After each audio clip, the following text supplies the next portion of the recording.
قل هذه سبيلي أدعو إلى الله.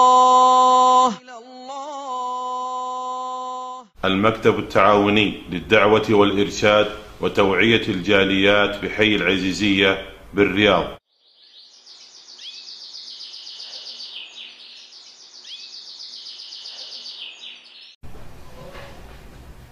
بسم الله الرحمن الرحيم. الحمد لله رب العالمين والعاقبة للمتقين والصلاة والسلام على خير خلقه محمد وعلى آله وصحبه أجمعين. أما بعد فإن خير الحديث كتاب الله وخير الهدي هدي محمد صلى الله عليه وسلم وشر الأمور محدثاتها وكل محدثة بدعة وكل بدعة ضلالة وكل ضلالة في النار. رب اشرح لي صدري ويسر لي أمري واحلل عقدة من لساني يفقهوا قولي رب زدني علما. پیارے بھائیوں، تمام قسم کی تعریفات، جملہ حمد و ثنا اللہ رب العالمین کے لیے ہے، جس نے ہمیں بے شمار انعام و اکرام سے نوازا. سب سے بڑا انعام جو اللہ تبارک و تعالی نے ہمارے اوپر کیا وہ اسلام ہے. ہمیں اللہ تبارک و تعالی نے اسلام جیسی نعمت سے نوازا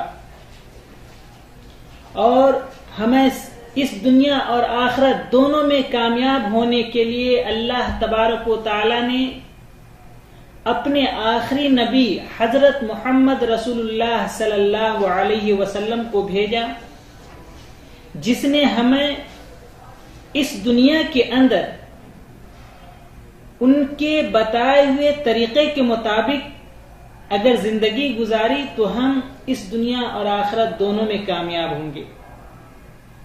محترم بھائیوں، غور کیجئے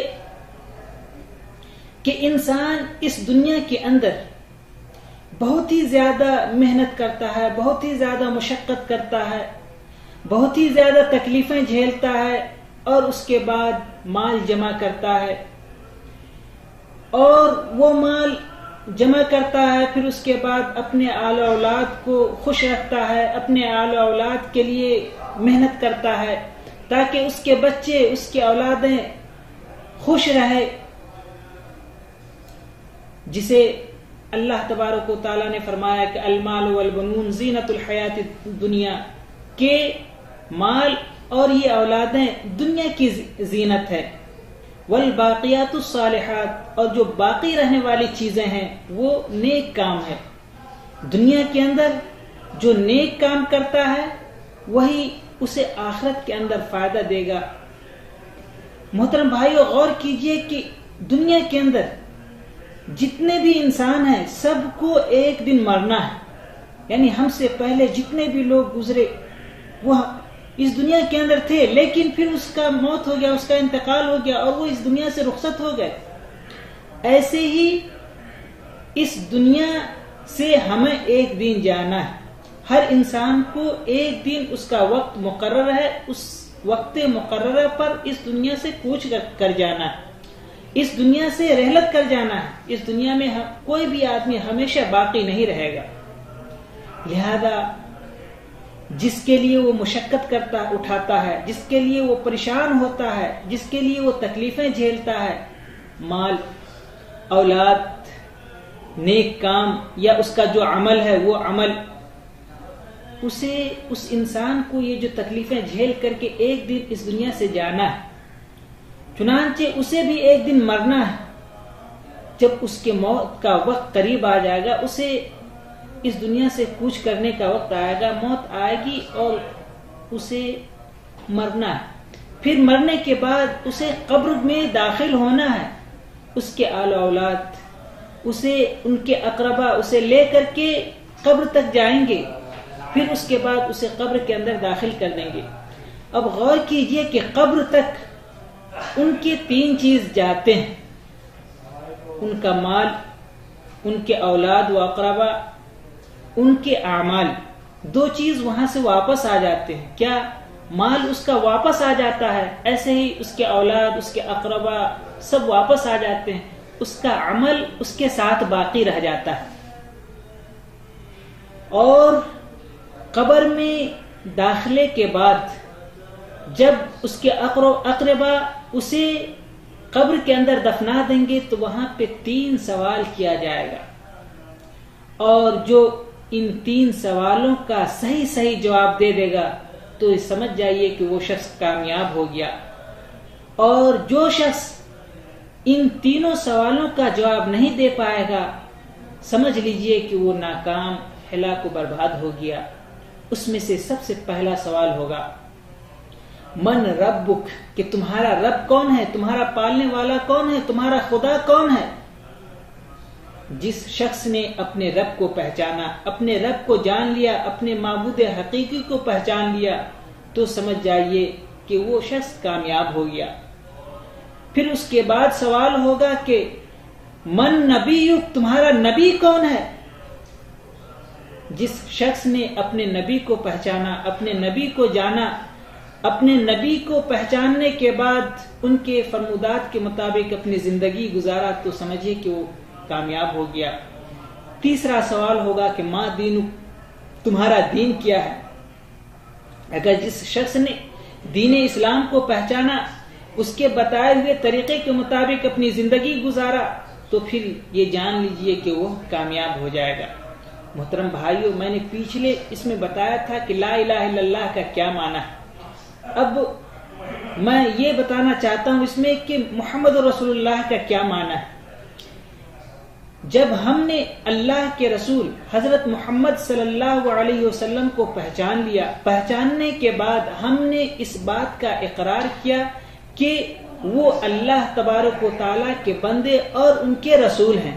یعنی اللہ تبارک و تعالیٰ نے حضرت محمد رسول اللہ صلی اللہ علیہ وسلم کو ہمارے طرف رسول بنا کر کے بھیجا، ہمارے لیے بھیجا تاکہ ہم ان کی بتائے ہوئے طریقے کے مطابق اپنی زندگی کو ڈھال لیں اور ہم اس دنیا کے ساتھ ساتھ آخرت میں بھی کامیاب ہو جائیں. محترم بھائیوں، جب ہم نے اللہ کے رسول حضرت محمد صلی اللہ علیہ وسلم کو اپنا رسول مانا، اس کے بعد کچھ شرطیں بھی ہمارے اوپر عائد ہوتی ہیں. اس میں سے سب سے پہلی شرط کیا ہے؟ وہ یہ ہے کہ اللہ کے رسول حضرت محمد صلی اللہ علیہ وسلم کی اطاعت کی جائے. یعنی طاعت النبی صلی اللہ علیہ وسلم. اللہ تبارک و تعالیٰ نے ہر رسول کو اسی لیے بھیجا تاکہ اس کی اطاعت کی جائے، اس کی فرما برداری کی جائے، اس کے مطابق اپنی زندگی کو ڈھالا جائے. جیسا کہ اللہ تبارک و تعالیٰ نے قرآن مجید کے اندر ارشاد فرمایا کہ وَمَن يُطِعِ الرَّسُولَ فَقَدْ أَطَاعَ اللَّهَ، کہ جس نے رسول کی اطاعت کی گویا کہ اس نے اللہ تبارک و تعالیٰ کی اطاعت کی. یعنی اللہ تبارک و تعالیٰ نے رسول کو اسی لیے بھیجا تاکہ ہم اس کی اطاعت کریں، اس کے بتائے ہوئے طریقے کے مطابق اپنی زندگی کو ڈھالیں، ان کی اتباع کریں، ان کی پیروی کریں. اور اگر ہم نے اس کی اتباع کی تو یہ جان لیجئے کہ اللہ کے رسول صلی اللہ علیہ وسلم نے فرمایا، صحیح بخاری کی یہ روایت ہے کہ کل امتی یدخلون الجنہ، کہ میری تمام امت جنت کے اندر داخل ہوگی، الا من ابا، مگر وہ شخص جنت کے اندر داخل نہیں ہوگا جس نے میرا انکار کیا. صحابہ کرام نے کہا کہ وَمَن يَأْبَى يَا رسول اللہ، کہ کون آپ کا انکار کرے گا، کون آپ کی نافرمانی کرے گا. اللہ کے رسول صلی اللہ علیہ وسلم نے فرمایا کہ من اطاعنی دخل الجنہ، کہ جس نے میری اطاعت کی، جس نے میرے بتائے ہوئے طریقے کے مطابق چلا، جس نے میرے فرمودات کے مطابق اپنی زندگی کو ڈھالا، دخل الجنہ، وہ جنت کے اندر داخل ہوگا. ومن عصانی، جس نے میری نافرمانی کی، فقد ابا، اس نے میرا انکار کیا، اس نے میری نافرمانی کی. تو اس سے پتہ یہ چلتا ہے کہ اللہ کے رسول صلی اللہ علیہ وسلم کی اطاعت ضروری ہے. اللہ تبارک و تعالیٰ نے رسول کو اسی لیے بھیجا کہ ہم اس کی اتباع کریں، اس کی پیروی کریں، اور یہ سب سے پہلا شرط ہے. دوسرا شرط یہ ہے کہ ہم اس کی تصدیق کریں جس بات کا وہ ہمیں خبر دیں، یعنی جن باتوں کی انہوں نے ہمیں خبر دی ہے ہم ان کی تصدیق کریں. تصدیقہ فیما اخبر، یہ دوسری شرط ہے. اللہ تبارک و تعالیٰ نے ارشاد فرمایا کہ وما ينطق عن الهوى ان هو الا وحی یوحى، کہ اللہ کے رسول حضرت محمد صلی اللہ علیہ وسلم اپنی جانب سے کچھ نہیں بولتے بلکہ وہ وہی بولتے ہیں جو ان کے اوپر وحی کیا جاتا ہے. لہذا ہمیں چاہیے کہ اللہ کے رسول حضرت محمد صلی اللہ علیہ وسلم کو جب ہم نے اپنا نبی مانا، اپنا رسول مانا، تو ہم ان کے ہر اس بات کی تصدیق کریں جس کی وہ ہمیں خبر دیے ہیں. جن باتوں کی انہوں نے ہمیں خبر دی ہر اس بات کی ہم تصدیق کریں. تیسری شرط یہ ہے کہ ہم ہر اس چیز سے باز آ جائیں جس سے اللہ کے رسول صلی اللہ علیہ وسلم نے منع فرمایا ہے. یعنی اللہ کے رسول صلی اللہ علیہ وسلم نے جن چیزوں سے ہمیں روکا ہے ہم اس سے رک جائیں، جن چیزوں سے ہمیں منع کیا ہے ہم اس سے باز آ جائیں، ہم اس عمل کو نہ کریں، ہم اس کام کو نہ کریں.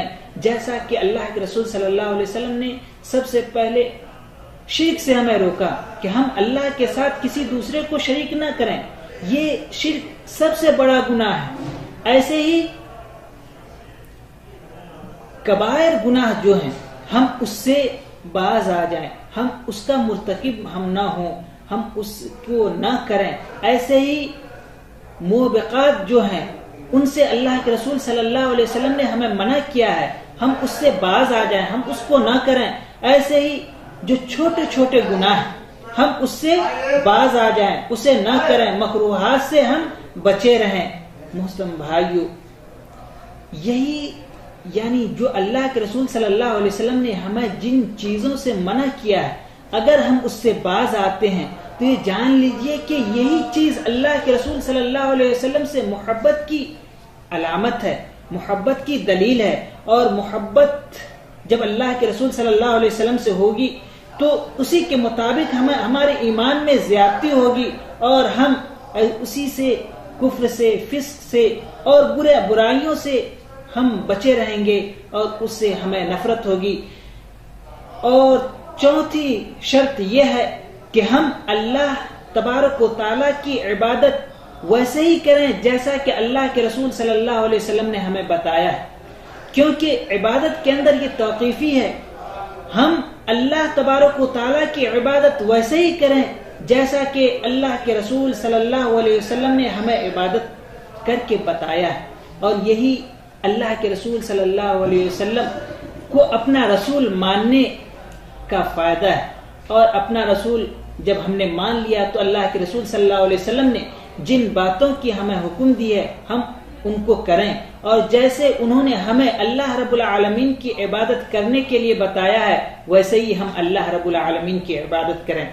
کیونکہ اللہ کے رسول صلی اللہ علیہ وسلم نے فرمایا کہ من عمل عملا لیس علیہ امرنا فہو رد، کہ اگر کسی شخص نے ایسا کام کیا جس کا میں نے حکم نہیں دیا تو وہ کام مردود ہے، وہ عمل مردود ہے، وہ عمل اس کو قیامت کے دن کوئی فائدہ نہیں دے گا، جسے صحیح مسلم میں روایت کیا گیا ہے. محترم بھائیو، ایسے ہی اللہ کے رسول صلی اللہ علیہ وسلم سے محبت، حضور صلی اللہ علیہ وسلم سے محبت اور جو وہ لے کر کے آئے ہیں اس سے محبت ہم سب پر واجب ہے، ہم سب پر واجب ہے. اگر اللہ کے رسول صلی اللہ علیہ وسلم جو چیز لے کر کے آئے ہیں اس میں سے کسی چیز سے بھی وہ نفرت کرے یا بغض رکھے، اگرچہ وہ اللہ کے رسول صلی اللہ علیہ وسلم کے بتائے ہوئے طریقے کے مطابق عمل ہی کرے تو یہ وہ شخص کافر ہوگا.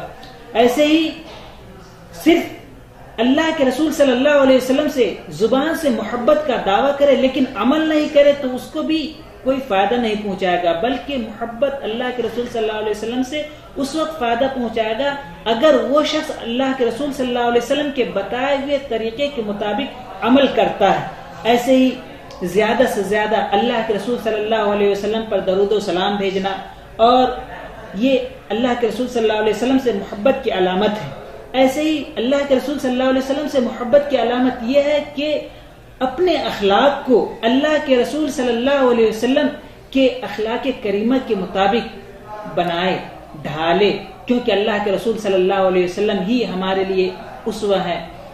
آخر میں دعا ہے کہ اللہ تبارک و تعالی ہم تمام لوگوں کو محمد رسول اللہ صلی اللہ علیہ وسلم کا معنی سمجھنے کی توفیق عطا فرمائے، اور اللہ کے رسول حضرت محمد صلی اللہ علیہ وسلم کے بتائے ہوئے طریقے کے مطابق اپنی زندگی کو ڈھالنے کی توفیق عطا فرمائے، آمین۔ وآخر دعوانا الحمدللہ رب العالمین۔